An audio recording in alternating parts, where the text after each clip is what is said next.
This is the Legal Hands to the Face podcast with Bill Colarulo.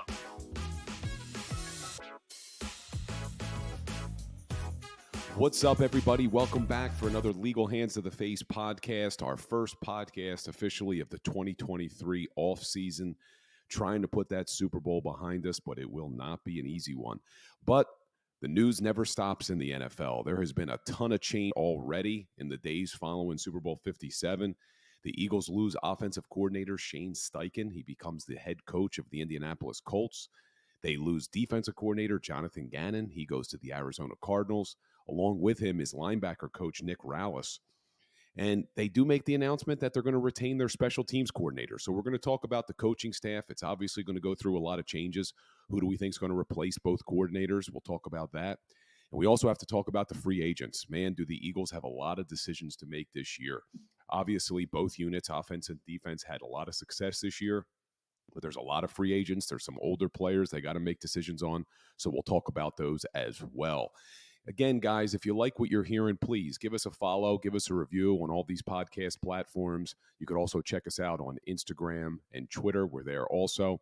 But let's dive right in. Let's talk about the offense. So obviously the offense had a very successful year this year. Jalen Hurts made a big jump. And the offensive coordinator, Shane Steichen, he was the one calling plays.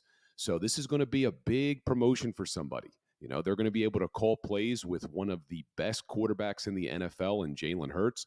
Nick Sirianni made the decision, not in last season, the season before, that he was no longer going to call plays. He feels that he can do a better job of managing the game, and I agree with him. You know, you can have a better handle on a lot more aspects of the game if you're not worried about calling plays. So whoever gets this job is going to call plays. I really think you're going to see this job go to quarterback coach Brian Johnson. He's done a great job with Jalen Hurts. He has a relationship with Hurts. He actually played high school football for Jalen Hurts' father, which is interesting. And he recruited Jalen Hurts to Mississippi State, but Jalen Hurts decided to go to Alabama. Brian Johnson, first time actually coaching in the NFL was with the Eagles. Before that, he was with Florida. He also coached a little bit at Houston and, like I said, Mississippi State. But you see that jump that Hurts made this year, and I really think that if the Eagles do not give him this promotion, they risk losing him. You know, there's other teams that were interested in hiring Brian Johnson to be their offensive coordinator, so I think you'll see that.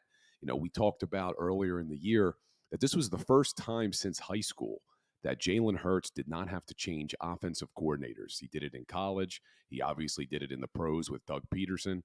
So now that Shane Steichen's leaving, I think the easiest thing for Jalen Hurts would be to just give the job to his quarterback coach so he doesn't have to relearn an entirely new offense or, you know, that unfamiliarity.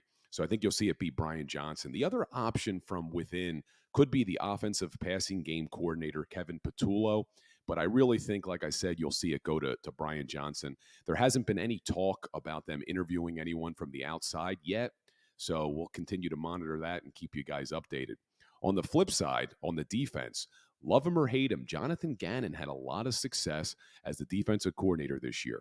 I know everything that we were afraid of and everything we complained about came back to haunt us in Super Bowl 57, with the way he plays that soft coverage and allows the quarterbacks to dink and dunk, and it really came back to haunt us against Patrick Mahomes. But his unit this year does set a record for having 4 players with double-digit sacks. They had 70 sacks in the regular season, including the playoffs. They had the 3rd most sacks in NFL history behind only the 84 and 85 Bears. Well, love him or hate him, he's gone. And the Eagles have to figure out who is going to replace him. You know, one of the candidates that could have potentially replaced him would have been the young 29-year-old linebacker coach, Nick Rallis, who, from everything I hear, is very highly regarded in the NFL. Well, guess what? He's leaving to go with Gannon to Arizona, and he's going to be his defensive coordinator. So what are the options for the Eagles? I think if they want to promote from within, it's probably going to be Denard Wilson. Denard Wilson's been with the Eagles for 2 years now. He came over as a defensive back coach. This year, he also picked up the title of defensive passing game coordinator, and they had a lot of success this year. Obviously, you know, a lot of that was obviously aided by the fact that you have Darius Slay on one side and James Bradberry on the other, but he also did a nice job with the safeties. Reed Blankenship, a young rookie, played well in needed spots. Chauncey Garden Johnson, great free agent pickup. He loves being here. So I think you'll probably see them give Denard Wilson that defensive coordinator job. He came into the NFL in 2008 as a scout with the Bears. That was when Lovie Smith was there. But he didn't really coach under Lovie Smith, but he did coach under Jeff Fisher for the Rams. He also has some experience with Todd Bowles, former Temple coach, Jets coach, Bucks coach. So he's got a lot of experience. He seems to be highly regarded. That's who I think you'll see it go to. But there have been some outside candidates being interviewed. They interviewed Vance Joseph. They also interviewed Sean Desai. I'm sure a lot of you know the name Vance Joseph. He's been in the NFL since 2005. He coached the D-backs for the 49ers, the Texans, the Bengals, the Dolphins. He was the head coach for the Denver Broncos in 17 and 18. Did not have a lot of success there. Went 5-11 and then 6-10. And then after being let go by the Broncos, became the defensive coordinator for the Arizona Cardinals. So kind of interesting that Jonathan Gannon coming over as the head coach. They are obviously not going to need Vance Joseph with Gannon running a different system. Now, the really interesting thing here is that Vance Joseph is a very aggressive defensive coordinator. He has one of the highest blitz percentages as a defensive coordinator, which is the complete opposite of what we were used to with Jonathan Gannon. So it'll be interesting to see if the Eagles do decide to go outside the organization. Do they go with someone like a Vance Joseph? It will be a completely different scheme, completely different mentality from that defensive side of the ball. They also interviewed Sean Desai out of Seattle, has some local ties. He coached at Temple from 06 to 2010. And he also coached under Matt Nagy. So Matt Nagy, who's probably going to become the offensive coordinator under Andy Reid in Kansas City, he was the head coach in Chicago, and that's where Sean Desai was before going to Seattle. He coached under Chuck Pagano, and then Chuck Pagano retired, and he became the defensive coordinator there for Matt Nagy. Spent last season in Seattle. Don't know much about him. But they interviewed him, so we will see. Are they going outside the organization, or are they going to promote from within? I think the real surprise here, though, was with the third coordinator, the special teams coordinator, Michael Clay. That unit struggled all season long, and it came back to haunt us in the biggest game at the biggest stage in the fourth quarter of Super Bowl 57 when they gave up that record-setting punt return to New York Giants cast-off Kadarius Toney. Man, that one hurt. And if you look at the stats all season long, they finished in the bottom 2 in net punting yards, in the bottom 3 in kickoff returns against. And in the Super Bowl, in addition to that long punt return, they had an average of 9 net yards on their 2 punts. So really, that unit struggled, but Nick Sirianni came right out at his first press conference and said that they will be keeping Michael Clay as the special teams coordinator. A little bit of a surprise. You know, I honestly believe that if you didn't see Steichen and Gannon both leave, that they probably would have made a change there. But I think he probably thought, in light of the culture, it would have been too difficult to replace 3 coordinators at the same time. So Michael Clay gets another year. You know, one of the things that I was looking at, I wanted to see, why did the unit struggle so much this year? And I looked at the snap counts, and I found this very, very surprising. In 2022, the only defensive starter, the only defensive player that actually played more than 50% of the defensive snaps, who also played more than 7.9% of the special team snaps, was Marcus Epps. So let me re-say that so you understand what I'm saying here. Marcus Epps played 37.5% of the special team snaps. Okay. Outside of him, there was not a single player on the Philadelphia Eagles that played more than 50% on defense, that played more than 7.9% on special teams. They simply did not use their best players on special teams. A big difference from what you saw in the Doug Peterson era. When Doug Peterson won the Super Bowl in 2017, he had 8 players who played more than 50% of the defensive snaps, who also played more than 15% of the special team snaps. Sirianni, I know he's a forward thinker. I know he likes to keep his starters healthy, and this could have been the reason why they had 22 starters from opening day playing that Super Bowl. But only one player that played more than 50% of the defensive snaps, played more than 7.9% of the special team snaps. That is a problem. If you really look at the NFL as a three-part game, offense, defense, and special teams, you have to be willing to put your best players on the field for special teams. And when looking at that Super Bowl, that record-setting punt return for Kadarius Toney, I went back and watched it. There was only one defensive starter on the field. It's the fourth quarter. It's a one-score game. You shouldn't be worried about injuries at this point. Only one starter, and that was TJ Edwards. The other players on the field were Job, Pascal, Ellis, Lovato, Johnson, Stoll, Dean, Blankenship, McPherson. Where were our best players?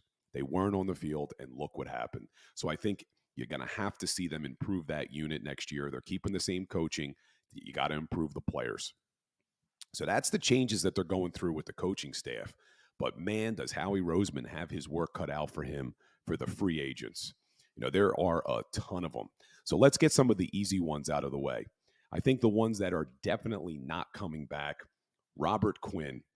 Really the only misstep that Howie Roseman had this year was when he traded away a fourth-round draft pick for Robert Quinn to the Chicago Bears. It's amazing that Robert Quinn had double-digit sacks last season for the Bears because he just looked like his career is over. He's going to be a free agent. I'd be shocked if they bring him back, so I don't think you'll see Quinn come back.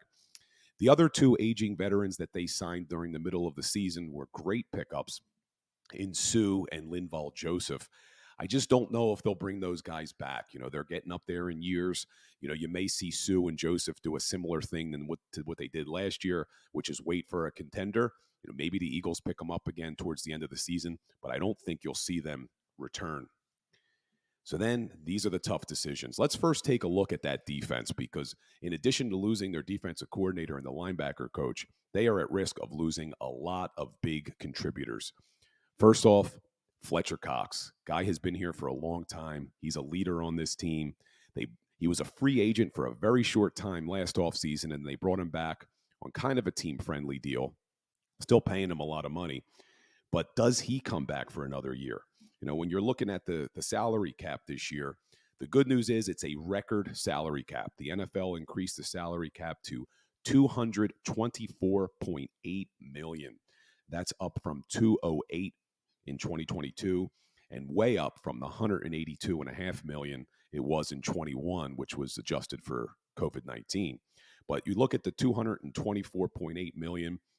As we sit here today, the Eagles have a little under $10 million in cap space.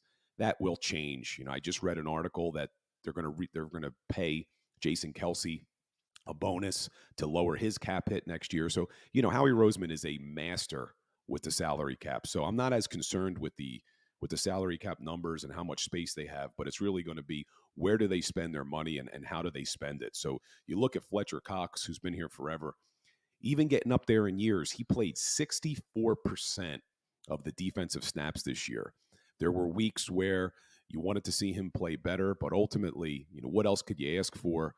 The defensive line and that defense sets a record for sacks in a season, and a lot of that had to do with the interior pressure from Fletcher Cox. But the big question is how much does Jordan Davis play next year? How much does the youngster Milton Williams play next year? Is there going to be a spot for Fletcher Cox? And that brings us to our next defensive tackle, and that's Javon Hargrave, who also played 64% of the snaps and had an unbelievable career year with sacks. Can they afford to sign both Fletcher Cox and Javon Hargrave? I don't think they can, but they may not be able to afford Javon Hargrave. I mean, after the record-setting year he had, he's probably going to command a lot of money in free agency, but that's a guy I would love to see them keep. I think his upside is even higher. I don't even think he's hit the top of his potential yet. So if they could keep Javon Hargrave, that's a guy I'd love to see them keep. And then the other member of the defensive line is our beloved Brandon Graham. I could see Graham coming back on a team-friendly deal. He's just such a part of this Philadelphia Eagles organization. He's a leader. His energy it's addicting. I really think that, he's going to come back, be a leader on this team.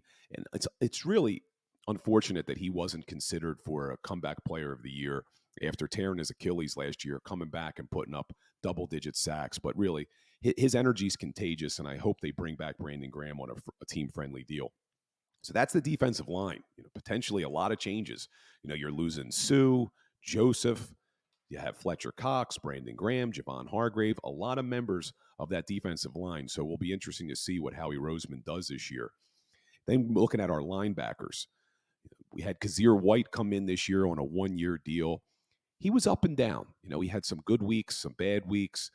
I kind of expected a little bit more out of him this season than we got, but he didn't play badly. He didn't have a great Super Bowl, which was unfortunate, but this is a guy who played over 76% of the defensive snaps last year.